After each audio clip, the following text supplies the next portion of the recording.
दोस्तों, 6 अगस्त 1945 का दिन कोई कभी नहीं भूल सकता है। ये ऐसा दुखद दिन था जब मानवता के खिलाफ ऐसी त्रासदी हुई जिसे कभी भुलाया नहीं जा सकता है, क्योंकि इसी दिन अमेरिका ने जापान पर परमाणु बम गिराया था। दोस्तों, अमेरिका के द्वारा जापान के 2 शहरों को परमाणु बम के लिए टारगेट किया गया था, जिसमें से पहला शहर था हिरोशिमा और दूसरा शहर था नागासाकी। दोस्तों, ये बम तो जापान के 2 शहरों में गिराया गया था, लेकिन इस हमले के असर से पूरी दुनिया थर्रा उठी थी, क्योंकि इस हमले में लाखों लोगों ने अपनी जान गंवाई थी।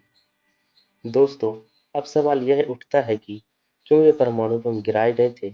इसमें किसकी गलती थी? और यदि किसी की गलती थी, तो क्या उसे बातचीत से सुधारा नहीं जा सकता था? क्या परमाणु बम गिराना ही एकमात्र रास्ता बचा था? दोस्तों, आज आपको सभी सवालों के जवाब मिलेंगे और इस वीडियो को देखने के बाद आप खुद समझ जाएंगे कि गलती किसकी थी। हेलो दोस्तों, मेरा नाम है शेखर और आप देख रहे हैं होल वर्ल्ड फैक्ट्स। दोस्तों, सबसे पहले हम ये जान लेते हैं कि इस नरसंहार की शुरुआत कहाँ से और क्यों हुई थी। बात है 7 दिसंबर 1941 की, जब दूसरा विश्व युद्ध चल रहा था। उसी दौरान जापान ने अमेरिका की पर्ल हार्बर पर हमला किया था।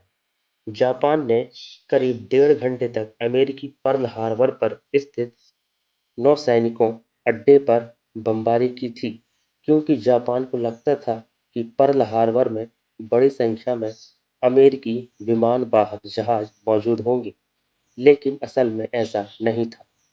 दोस्तों, इस हमले में अमेरिका के फोर्ड द्वीप में स्थित नौसैनिक वायु केंद्र और बंदरगाह पूरी तरह से नष्ट हो चुके थे।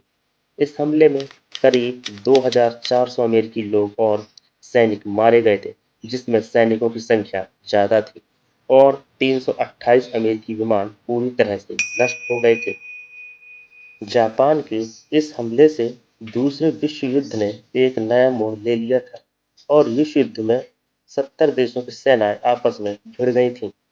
दोस्तों, जापान ने जब अमेरिका पर हमला किया था, तो अमेरिका ने भी जापान पर हमला किया और जापान को आत्मसमर्पण करने के लिए बोला, पर जापान ने समर्पण न करके युद्ध को जारी रखा और आखिर वो दिन आ गया था जिसके लिए जापान तैयार नहीं था।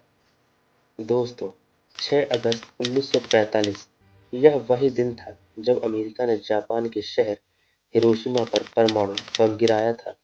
ऐसा पहली बार हुआ था जब किसी देश ने दूसरे देश के खिलाफ परमाणु बम का इस्तेमाल किया था।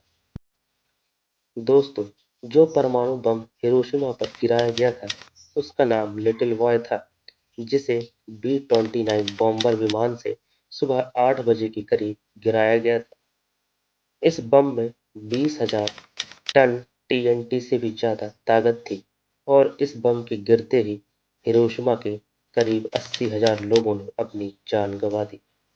और फिर उसके 3 दिन बाद ही 9 अगस्त 1945 को दूसरा परमाणु बम जापान के दूसरे शहर नागासाकी पर गिराया गया था, जिस बम का नाम फैटमैन था। यह बम नागासाकी पर सुबह 11 बजे गिराया गया था, जिसमें करीब 40,000 लोग मारे गए थे। पहले परमाणु बम की तुलना में दूसरे परमाणु बम से कम नुकसान हुआ था। दोस्तों, बोला जाता है कि पहले परमाणु बम की तुलना में दूसरे परमाणु बम में कम लोग मारे गए थे, क्योंकि दूसरा बम घाटी में गिरा था, जिससे इसका असर कम हुआ था। इस दूसरे हमले के बाद जापान ने अपनी हार स्वीकार की और समर्पण कर दिया और इसी के साथ ही दूसरा विश्व युद्ध समाप्त हुआ था। दोस्तों, बताया जाता है कि 1944 से लेकर 1945 के बीच अमेरिकी हमले में करीब 3,50,000 लोग मौत की नींद सो गए थे। अब सवाल ये उठता है कि हिरोशिमा और नागासाकी शहर ही क्यों चुने गए थे परमाणु बमों के लिए? तो ऐसा इसलिए है क्योंकि परमाणु बम गिराने से पहले अमेरिका ऐसी जगह को खोजना चाहता था जहां पर जापान को भारी नुकसान भी हो और वह समर्पण भी कर दे। दोस्तों, जब नागासाकी पर परमाणु बम गिराया गया था, तो आग का एक गोला भीमकाय गोला मशरूम की शक्ल में धरती से उठता हुआ आसमान की तरफ जाते हुए देखते ही देखते पूरे शहर को निगल जाता है। आसपास के दायरे में मौजूद कोई भी व्यक्ति यह जान ही नहीं पाया कि आखिर हुआ क्या है, क्योंकि वो इसका आभास होने से पहले ही मर चुके थे।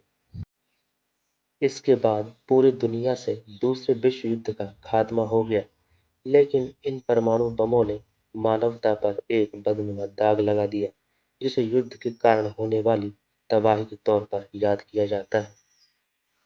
तो दोस्तों, आशा करता हूँ कि आपको जापान पर परमाणु बम गिराने को लेकर आपके मन में जो सवाल थे उनका जवाब मिल गया होगा। यदि इस युद्ध से संबंधित आपके मन में कोई और सवाल हैं, तो आप कमेंट के द्वारा मुझसे पूछ सकते हैं। तब तक के लिए अलविदा, बाय बाय, टेक केयर।